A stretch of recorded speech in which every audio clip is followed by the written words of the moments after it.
ಇದೆಯಾ ಬಾಣ ಈಗ? ಓಹೋ ರಾಮಣ್ಣ, ಏನ್ ಸಮಾಚಾರ? ಏನಣ್ಣ ಬೆಳಿಗ್ಗೆ ಬಾಡಿ ಇಟ್ಕೊಂಡು ಹೋಗ್ತಾ ಇದ್ಯಾ? ಏನ್ ನೆಂಟ್ರು ಜಾಸ್ತಿ ಜನ ಬಂದವ್ರೇನೋ? ನೋಡೋಣ, ನಿಮ್ಗೆ ಕರಿ ಕವರ್ ಕಂಡುಬಿಟ್ರೆ ಎಲ್ಲ ಬರೀ ಬಾಡು ಬಲ್ಲೆ ಮಟನ್ ಚಿಕನ್ ಕಾಣ ನಿಮ್ಗೆ. ಅಲ್ಲಣ್ಣ, ಕರಿ ಕವರ್ ಕಂಡುಬಿಟ್ರೆಲ್ಲ ಬಾಡು ಬಲ್ಲೆ ಅಲ್ಲಣ್ಣ. ಇದನ್ನ ನಮ್ಮ ಜಮೀನಲ್ಲಿ ಬೆಳೆ ಹಾಳಾಗಿ ಬೆಳೆ ಒಳ್ಳೆ ಉತ್ತಮವಾದ ಬೆಳೆ ಬರ್ತಾ ಇಲ್ಲ, ಅದಕ್ಕಾಗಿ ನಾನು ಮಣ್ಣನ್ನ ತಕೊಂಡು ಹೋಗ್ತಾ ಇದೀನಿ.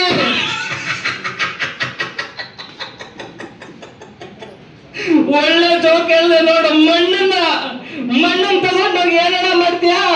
ನಿಮ್ ಮನೆಯಲ್ಲಿ ಯಾರನ್ನ ಗರ್ಭಿಣಿ ಹೆಂಗ್ಸವ್ರ ಅವ್ರಿಗೆ ತಿನ್ಸಕ್ ತಗೊಂಡ್ ಹೋಗ್ತಾ ಇದೀಯ ಮಣ್ಣನ್ನ?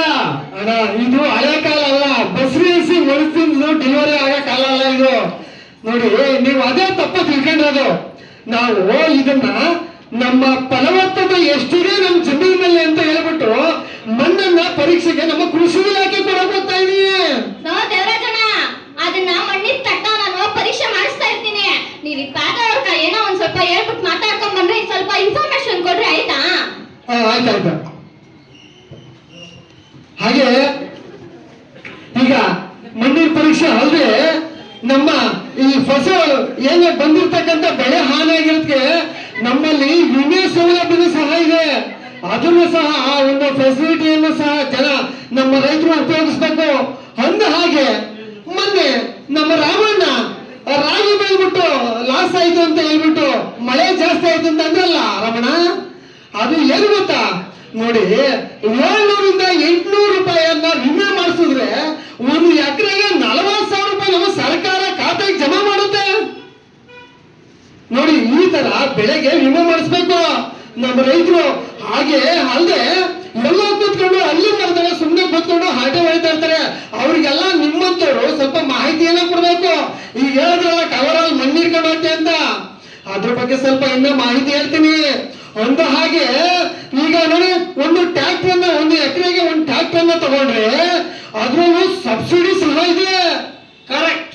ಹಂಗೇನೆ ವಿಶ್ವ ಮಣ್ಣು ದಿನಾಚರಣೆ ಪ್ರಯುಕ್ತ ಮಣ್ಣಿನ ಮಹತ್ವವನ್ನು ತಿಳಿಬೇಕಾದ್ರೆ ದಿನಗಳು ಗಂಟೆ ಸಾಕಾಗಲ್ಲ ಅಲ್ವಾ ಅಣ್ಣ?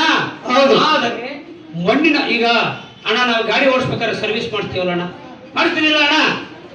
ಹಂಗೇನೆ BP ಶುಗರ್ ಯಾಕಿಲ್ಲ ಅನ್ನೋರು ಕೈ ಎತ್ತಾರೆ ಕಡಿಮೆ. ಎತ್ತಡ ನೋಡೋಣ. ಇಲ್ಲೇ ಇರೋರಾ? ಇಲ್ಲೇ ಇರೋರ ಹತ್ರಣ? ಓ ಬರೀ 4, 5, 6, 8, 10. ಓ ಅಣ್ಣ ಇಳಿಸೋಣ, ಧನ್ಯವಾದ ಹಾಕೋರು. ಆದ್ರೆ ಸಂತೋಷ, ದೇವ್ರು ಎಲ್ಲರಿಗೂ ಹಂಗೆ ಇಟ್ಟಿರ್ಲಿ ಆರೋಗ್ಯನ. ಈಗ ನಾರ್ಮಲ್ ಆಗಿ BP ಶುಗರ್ ಬಂದ್ಬಿಡ್ತದಲ್ಲ ಅಣ್ಣ, ಟೆನ್ಷನ್ ಮಾಡ್ಕೊಂಡ್ರು ಬರ್ತದೆ, ಸಾಲ ಮಾಡಿದ್ರು ಬರ್ತದೆ. ಅದೇನು ಅನುವಂಶೀಯ ಕಾಯಿಲೆ ಅಲ್ಲ. ಸ್ವಲ್ಪ ತಲೆ ಬಿಸಿ ಆಗೋದು, BP ಏರ್ತದೆ, ಶುಗರ್ ಬರ್ತದೆ, ಇದು ಕಾಮನ್ ಆಗಿರ್ತಕ್ಕಂಥದ್ದು. ಆದ್ರೂ ನಾವು ಅದನ್ನ ಕಂಟ್ರೋಲ್ ಮಾಡ್ಕೊಂಡು, ಮಾತ್ರೆ ತಿನ್ಕೊಂಡು, ಎಕ್ಸರ್ಸೈಸ್ ಮಾಡ್ಕೊಂಡು, ಯೋಗ ಮಾಡ್ಕೊಂಡು, ಪರ್ಚ್ಕೊಂಡು ಸ್ವಲ್ಪ ಕಂಟ್ರೋಲ್ ಇಟ್ಕೊಳ್ತೀವಿ.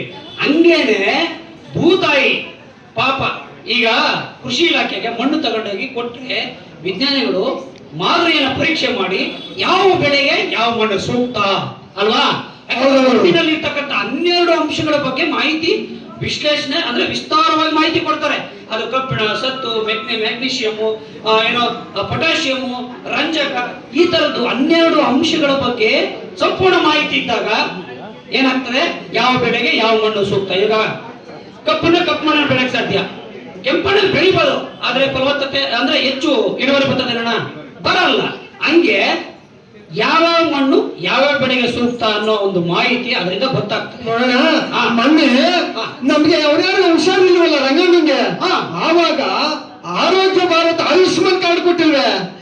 ಅದೇ ತರ ಮಣ್ಣುಗಳು ಯಾವುದ್ರಲ್ಲಿ ಫಲವತ್ತತೆ ಇದೆ ಅನ್ನೋದನ್ನ ಒಂದು ಮಣ್ಣಿನ ಕಾರ್ಡನ್ನು ಕೊಡ್ತಾರೆ. ನಿಜ, ಎಲ್ಲ ಅಂಶ ವಿಸ್ತಾರವಾಗಿ ವಿಶ್ಲೇಷಣೆ ಮಾಡಿ ಅದನ್ನ ಪರೀಕ್ಷೆ ಮಾಡಿ ಮಾದರಿಯನ್ನು ಕೊಡ್ತಾರೆ.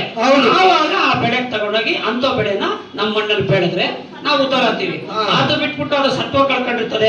ಆಮೇಲೆ ಉತ್ತಮ ಗುಣಮಟ್ಟದ ಬಿತ್ತನೆ ಬೀಜಗಳನ್ನ ಹಾಕ್ತೀವಿ. ಅದೆಲ್ಲ ಕೂಡ ಸರ್ಕಾರದಿಂದ ಸಹಾಯಧನದಲ್ಲೇ ಸಿಗ್ತದೆ ನಮ್ಮ ರೈತರಿಗೆ. ಅದನ್ನೆಲ್ಲ ಬಳಸ್ಕೊಂಡಾಗ ಆ ಭೂತಾಯಿನು ನಾವು ಉಳಿಸ್ಕೊಬಹುದು. ಇಲ್ಲ ಅಂದ್ರೆ ಆಮೇಲೆ ಪ್ಲಾಸ್ಟಿಕ್ ನಾವು ಯಥೇಚ್ಛವಾಗಿ ಬಳಸ್ತೀವಿ. ಏನು ಕೈ ಆಡಿಸ್ಕೊಂಡು ಹೋಗ್ತೀವಿ, ಅಲ್ಲಿ ತತ್ತೀವಿ, ಇದ್ ಮಾಡ್ತೀವಿ, ತಗೊಂಡಾಗ ಎಲ್ಲೋ ಚರಂಡಿಗೆ ಹಾಕ್ತಿವಿ, ಅಥವಾ ಸುಟ್ರೆ ಹೋಗ್ತಾರೆ ಬಿಡು ಅಂತೀವಿ. ಹೌದಲ್ಲ? ಹೌದೌದು. ಪ್ಲಾಸ್ಟಿಕ್ ಅನ್ನ ಸುಟ್ರೆ ಅದು 1000 ವರ್ಷಗಳು ಹೋದ್ರು ಅದಕ್ಕೆ ಸಾವಿಲ್ಲ. ಅದೊಂದು ನಮ್ಮನ್ನ ನಮ್ಮ ಭೂತಾಯಿಯನ್ನ ಕಬಳಿಸುವಂತ ಕಬಂಧ ಬಾಹು ದೊಡ್ಡ ದೆವ್ವ ಅದು, ಕೊಳೆಯಲ್ಲ. ಆಮೇಲೆ ಅದರಿಂದ ಏನು ಪ್ರಯೋಜನ ಇಲ್ಲ, ಗೊಬ್ಬರ ಆಗಲ್ಲ.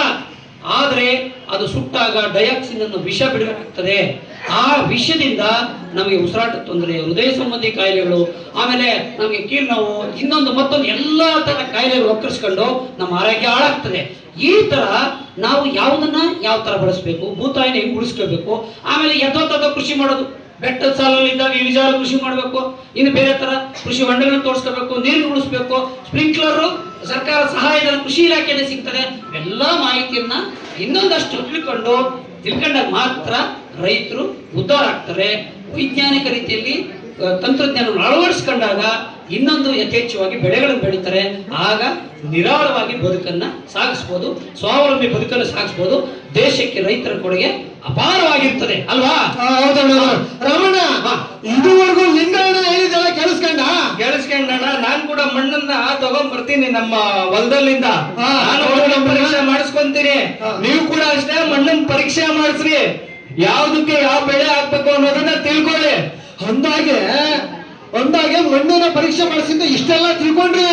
ಆದ್ರೆ ಇನ್ನೊಂದು ವಿಚಾರ ಬಿಟ್ಬಿಟ್ರಿ ನೋಡು. ಯಾವ್ದು ಅಂದ್ರೆ, ಒಬ್ಬ ವ್ಯಕ್ತಿ ಬೆಳೆದ ಬೆಳೆಯನ್ನ ಎಲ್ಲ ಒಂದು ಸಾಲಿ ಟೊಮೊಟೊ ಬೆಳೆದ್ಬಿಟ್ಟು 1 ಲಕ್ಷ ಲಾಭ ಸಿಕ್ತು ಅಂತ ಹೇಳ್ಬಿಟ್ಟು ನೀನು ಟೊಮೊಟೊ ಹಾಕ್ತೆ. ಆ ತರ ಮಾಡಬಾರ್ದು. ಒಬ್ಬೊಬ್ರು ಬೇರೆ ಬೇರೆ ಬೆಳೆನ, ಒಬ್ರು ಈರುಳ್ಳಿ ಹಾಕ್ಬೇಕು, ಒಬ್ರು ಆಲೂಗೆಡ್ಡೆ ಹಾಕ್ಬೇಕು, ಆ ತರ ಬೆಳೆಗಳನ್ನ ಬೆಳಿಬೇಕು. ಒಬ್ಬರೇ ಒಂದೇ ತರ ಬೆಳೆ ಹಾಕೋದ್ರಿಂದ ಮಾರುಕಟ್ಟೆಯಲ್ಲಿ ಬೆಲೆ ಕುಸಿತ ಉಂಟಾಗುತ್ತೆ. ಆವಾಗ ನಿಮ್ಗೆ ಬೆಳೆಯ ನಷ್ಟ ಉಂಟಾಗುತ್ತೆ ರಮಣ. ಇದನ್ನು ಸ್ವಲ್ಪ ಮಾಹಿತಿಯನ್ನ ತಿಳ್ಕೊಂಡು ನೀವು ಹಳ್ಳಿ ಮರದಡೆ ಕುಂತ್ಕೊಂಡಿರ್ತೀರಲ್ಲ, ನಿಮ್ಮ ಅಶ್ವತ್ಥಕಟ್ಟೆದವ, ಅವಾಗೂ ಸ್ವಲ್ಪ ನಿಮ್ಮ ಸ್ನೇಹಿತರಿಗೆ ತಿಳಿಸಿ ಬೇರೆ ಬೇರೆ ಬೆಳೆಗಳನ್ನ ಬೆಳಿಲಿಕ್ಕೆ. ಅರ್ಥ ಆಯ್ತಾ? ಸರಿ ಅಣ್ಣ ಲಿಂಗಣ್ಣ. ಅಣ್ಣ, ಪ್ರವಾಸ ಇದ್ರಿ, ಇಷ್ಟೊತ್ತು ಉಪಯೋಗ ಎಲ್ಲ ಮಾತಾಡಿದ್ರಲ್ಲ, ನಾವ್ ಹಿಂಗ್ ಮಾಡಿಲ್ಲ ಅಂದ್ರೆ ಏನಾಗ್ಬೋದು ಅಂತ ನಮ್ಮ ಭೂಮಾತೆ ಕಡೆಯಿಂದ ಕಡೆಯಿಂದ ತಿಳ್ಕೊಳ್ಳೋಣ.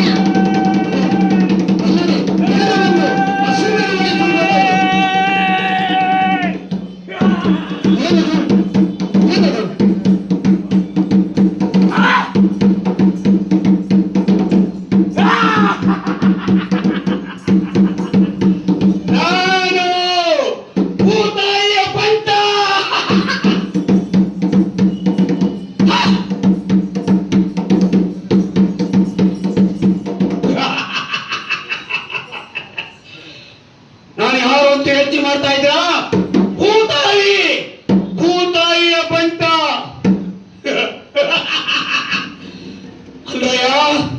ನೀವು ಮಣ್ಣಿನ ಮಕ್ಕಳು, ಬುದ್ಧಿವಂತರು, ಬೇರೆ ಬೇರೆ ಉದ್ಯೋಗಗಳಲ್ಲಿ ಕೆಲಸ ಮಾಡ್ತಾ ಇರ್ತಕ್ಕಂಥವ್ರು. ಭೂತಾಯಿನ ಮಲಿನ ಮಾಡ್ಬಿಟ್ರಲ್ಲ, ಜಲನ ಮಾಲಿನ್ಯ ಮಾಡಿಟ್ರಿ, ಅಶುದ್ಧ ಮಾಡಿಟ್ರಿ, ಬೋರ್ವೆಲ್ಲು ಮರುಪೂರ್ಣ ಮಾಡೋದನ್ನೇ ನಿಲ್ಲಿಸ್ಬಿಟ್ರಿ. ಆದ್ರೆ ಈ ಭೂತಾಯಿ ಗರ್ಭಕ್ಕೆ ಹಾಕಿ ಸಾವಿರಾರು ಅಡಿಗಳು ಬೋರ್ವೆಲ್ ಕೊಡ್ತೀವಿ. ಫ್ಲೋರೈಡ್ ಅಂಶ ನೀರು ಕೊಟ್ಟರು ನಿಮಗೆ ಬುದ್ಧಿ ಬರ್ಲಿಲ್ಲಲ್ಲ. ಹಲ್ಲುಗಳನ್ನ ಪಾಚಿಟ್ಕೊಂಡು ಎಲುಬುಗಳನ್ನು ಸವಸ್ಕೊಂಡು ನಾನಾ ತರ ಕಾಯಿಲೆ ಬರ್ಸ್ಕೊಂಡ್ರು ಅಂತರ್ಜಲ ಮರುಪೂರ್ಣ ಮಾಡೋದನ್ನೇ ನಿಲ್ಲಿಸ್ಬಿಟ್ರಲ್ಲ. ಕೆರೆಕಟ್ಟೆಗೆ ಉಳಿಸಿದ್ದೀರಾ? ಗೋಕುಂಟೆಗೆ ಉಳಿಸಿದ್ದೀರಾ? ಇಲ್ಲ. ಜಲಚರ ಪ್ರಾಣಿಗಳು ಸಾವಿಗೀಡಾಗಿದ್ದೀರಿ. ಅಂಥದ್ರಲ್ಲಿ ನಿಮಗೆ ಇನ್ನು ಉಳಿಗಾಲ ಇಲ್ಲ. ಕೊರೋನಾ ಅಂತ ಮಹಾಮಾರಿ ಬಂದ್ರು ನಿಮಗೆ ಬುದ್ಧಿ ಬರಲಿಲ್ಲ. ಆ ಸಂದರ್ಭಕ್ಕಷ್ಟೇ ನಿಮಗೆ ಸಂಬಂಧದ ಬೆಲೆ ಗೊತ್ತಾಯ್ತು. ಆದ್ರೂ ಮತ್ತೆ ಮತ್ತೆ ಮರ್ತೋದ್ರಿ ಅಲ್ಲ ಅಣ್ಣ. ಬದುಕಿದ್ರೆ ಸಾಕು, ಉಸಿರಾಡಿದ್ರೆ ಸಾಕು, ಒಂದೊಂದು ಸಂದರ್ಭದ ಗೆದ್ಕೊಂಡ್ಬಂದ್ರಿ. ಅದೆಲ್ಲ ಬಿಟ್ಟು ರೈತರನ್ನ ಮಣ್ಣು ಪಾಲು ಮಾಡ್ಬಿಟ್ರಿ, ಬೀದಿಗೆ ತಂದ್ಬಿಟ್ರಿ. ಭೂತಾಯಿ ಮುಡಿಸ್ಕೊಂಡು ಈ ಭೂತಾಯಿ ಬಂಡನ್ನು ಕಳಿಸಿದರೆ ಬೇರೆ ಬೇರೆ ರೂಪದಲ್ಲಿ ನಿಮ್ಮನ್ನ ದೇಹಗಳನ್ನ ಆವಾಹನೆ ಮಾಡ್ಕೊಳ್ತೀನಿ. ನಾನಾ ತರದ ಕಾಯಿಲೆ ತಂದು ಉಸಿರು ಗಟ್ಟಿಸಿ ಸಾಯಿಸ್ತೀನಿ. ಕಣ್ಣಿಗೆ ಕಾಣದ ವೈರಸ್ ಆಗಿ ಹಾಕ್ತೀನಿ. ಈ ಭೂತಾಯಿ ಬಂಟ ಬೇರೆ ರೂಪದಲ್ಲಿ ನಿಮ್ಮನ್ನು ಆಕ್ರಮಿಸ್ಕೊತೀನಿ. ಅದಕ್ಕೆ ಈ ಭೂತಾಯಿ ಉಳಿಸ್ಕೊಂಡ್ರೆ ನಿಮಗೆ ಉಳಿಗಾಲ ಇಲ್ಲ ಅಂತಂದ್ರೆ ನಿಮಗೆ ಯಾರಿಗೂ ಉಳಿಗಾಲ ಇಲ್ಲ. ಅಲ್ಲ ಸ್ವಾಮಿ, ನಮ್ಮ ರೈತ ಮಹಾಶಯರೇ, ಕೃಷಿ ಇಲಾಖೆ ನಡೆಗೆ ರೈತರ ಕಡೆಗೆ ಅಂತ ಸರ್ಕಾರ ಎಲ್ಲ ಕಡೆ ವಿವಿಧ ಯೋಜನೆಗಳನ್ನು ಜಾರಿಗೆ ತಂದಿದೆ, ವಿವಿಧ ಸಹಾಯಧನಗಳನ್ನು ಕೊಡ್ತಾ ಇದೆ. ಹೌದಲ್ಲ? ಕೃಷಿ ಹೊಂಡ ತೋರಿಸ್ಕೊಳ್ಳಿಕ್ಕೆ, ಕೃಷಿ ಬೇಲಿಗಳನ್ನು ಹಾಕೊಳ್ಳೋದಿಕ್ಕೆ, ಬದುಗಳನ್ನು ನಿರ್ಮಾಣ ಮಾಡ್ಕೊಳ್ಳೋದಿಕ್ಕೆ, ನಮಗೆ ಸಾಗುವಳಿ ಮಾಡೋದಿಕ್ಕೆ, ಉಳುಮೆ ಮಾಡೋದಿಕ್ಕೆ, ಕಟಾವು ಮಾಡೋದಿಕ್ಕೆ ಯಂತ್ರಗಳನ್ನ ಕೃಷಿ ಧಾರೆ ಅಡಿನಲ್ಲಿ ಕೊಡ್ತಾ ಇದೆ. ರೈತರಿಗೆ ಎಲ್ಲ ರೀತಿ ತರಬೇತಿ ಸಿಗ್ತಾ ಇದೆ.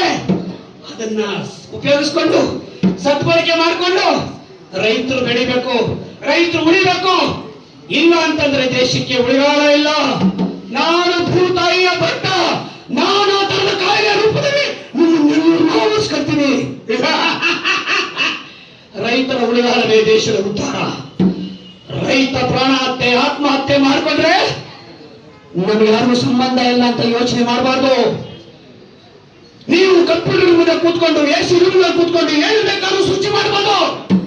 ಅನ್ನನ ಸೃಷ್ಟಿ ಮಾಡಕ್ಕಾಗುತ್ತಾ ಸ್ವಾಮಿ? ಅನ್ನನ ರೈತನೇ ಬೆಳಿಬೇಕು. ಒಂದು ಸತ್ಯವನ್ನು ನೀವೆಲ್ಲ ಮರೆತುಬಿಟ್ಟಿದ್ದೀರಲ್ಲ, ಆ ರೈತ ಉಳಿಬೇಕು. ಇಲ್ಲ ಅಂದ್ರೆ ನಮ್ಗೆ ಯಾರು ಉಳಿಗಾಲ ಇಲ್ಲ. ನಾವು ಅನ್ನ ತಿನ್ನಲ್ಲ, ಯಂತ್ರಗಳ ಅನ್ನವನ್ನು ಉತ್ಪತ್ತಿ ಮಾಡಲಾರು. ರೈತ ಭೂಮಿಯಿಂದಲೇ, ಭೂತಾಯಿಯಿಂದಲೇ ಉತ್ಪತ್ತಿ ಮಾಡಿ ಕೊಡಬೇಕು. ನಾವು ಕಾಲದಲ್ಲಿ ಕಾಲ ಹಾಕೊಂಡು ತಿನ್ನಬೇಕು. ಆದ್ರೆ ನಮ್ಮ ರೈತರ ಬಗ್ಗೆ ಒಂದು ಚೂರು ಯೋಚನೆ ಮಾಡಿ, ಆಲೋಚನೆ ಮಾಡಿ.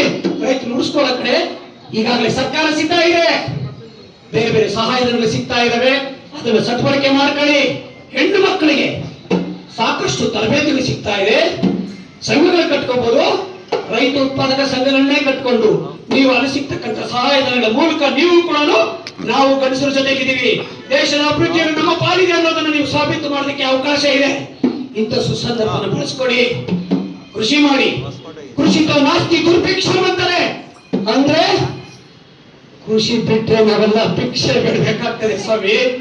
ದುಡ್ಡಿದ್ರು ಅನ್ನ ಸಿಗಲ್ಲ. ಎಷ್ಟೋ ಜನಕ್ಕೆ ನಿಮ್ಗೆ ಅನುಭವ ಆಗಿರ್ಬೋದು.